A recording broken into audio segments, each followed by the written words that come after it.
चाहन्छु कि त्यतिखेर हामीले चामलको भात पनि खान पाएन। म खाली खुट्टा हिँड्थेँ है अँ 20 वर्षसम्म खाली खुट्टा हुन्थेँ अँ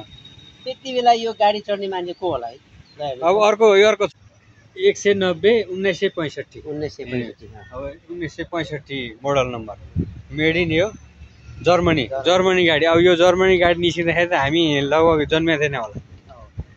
पछाडि चाहिँ यो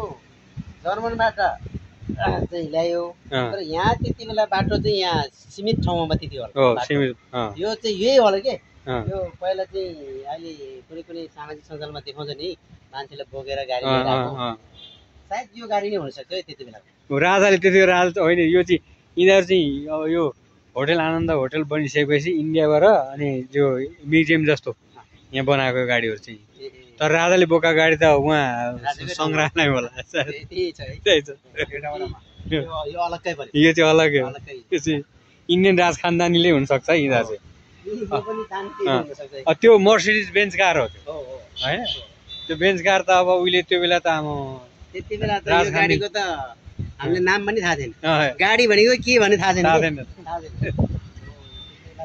है। अब हेर्नुहोस् है अब मेड इन इङ्ल्यान्ड हेर्नुहोस् अब यो चाहिँ 1935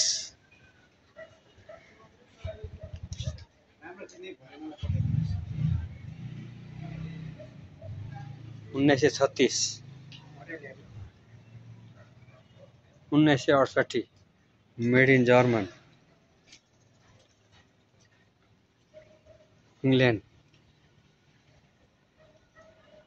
model number 1970 made in Italy England